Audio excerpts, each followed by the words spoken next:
There's a reason every time you speak, every time you have to give a public, explanation of something, or every time you tell a story, people's eyes glaze over and they seem bored with what you're saying. I'll explain to you why that is and how you can fix it. Let's dive in.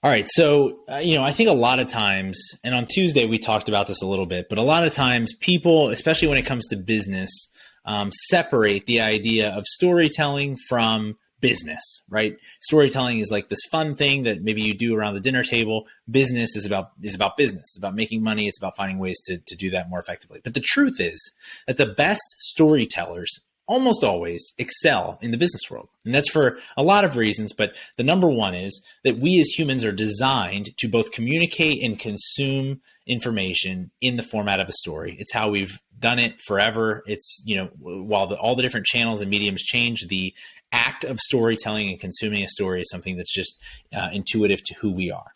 So it's crazy then when you think about, especially in the business world, the fact that we try to communicate so many concepts in non-story telling ways, whether that be because we want to be more efficient, and so we write things down in a brochure, or we make very specific product videos, or we put out social feeds that are jam-packed full of product benefits. None of those, by the way, have any storytelling equity whatsoever. So what you want to do as a marketer and as a content creator who wants to close more business is wrap the facts that you are trying to communicate in a story. Okay. I'm going to give you a quick example. So the book I mentioned last time, Storyworthy, references this a little bit, but my personal experience of wrapping facts in a story is kind of unique, and I think it drives the point home. When I was in high school, I competed in something called the National Forensics League, and this was like a nationwide, kind of like speech and debate competition. Every high school in the country, every public high school has a team that competes in the National Forensic League.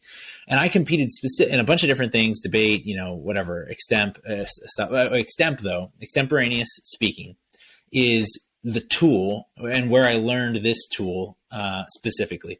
So what you had to do was you would be put in a room, you would be assigned a topic. Okay. Like, for instance, explain why the U.S. should not have gone into Iraq. Okay.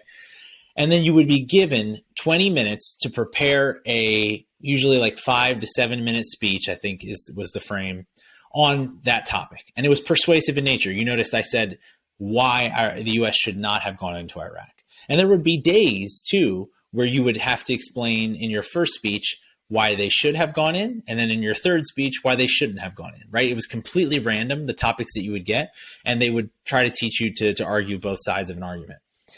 So the way that we broached, and by the way, our team we had a very effective coach. I won a bunch of these events, got second or first or third throughout the year. And the reason I was able to do that was because my coach was really, really good. And he taught us a storytelling device of wrapping facts in a story. And so what we would do is we all had our stories that were intros. Our intro and our outro stayed the same every time we got up to give an extemporaneous speech, no matter what the topic was. It could be about concussions in the NFL. It could be about Iraq. It could be about the education system. No matter what it was, my story was a Greek myth about the character Sisyphus who got too close to the sun and all this, the wax melts. That was my story. Okay. So no matter what I was talking about, I would find a way to tell this human interest story about this Greek myth, and then I would tie somehow that story into the three facts that I wanted to communicate over the course of my speech. And then at the end, I would tie the three facts back into the story to drive it home for the judges. Always use the same story. So, and our team just did that really effectively. A lot of people didn't do that, and they weren't as efficient or effective in being able to communicate it. And the reason that is so helpful is because a lot of times we get so stuck on the facts, right? As marketers, as salespeople, we're trying to tell you, listen, our service is better because XYZ. We're cheaper, we're better, we're faster, And what we forget is we are talking to humans about needs that they have that are outside of the business world. I've talked about this many times, but when you are a landscaping company, you're not actually selling better seed or a healthier bud, right? For the most part. Occasionally you have a customer who really cares about that, and so you are selling that. A lot of times you're selling their need to be liked, their need to be socially accepted, their need to be loved or approached by their neighbors and respected. And so that is the need that you actually need to address in your marketing. Well, you can't do that if you're just talking about product benefits. Instead, you need to address them with a story.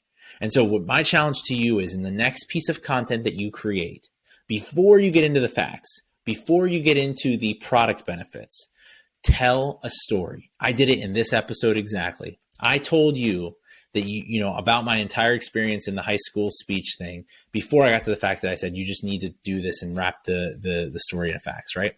That is the exact same thing that you need to do. Tell a story, engage their human interest, relate to them on a human level, introduce what it is that you're trying to say, and then relate it back to your story at the end. I hope that helps. I'll see you tomorrow.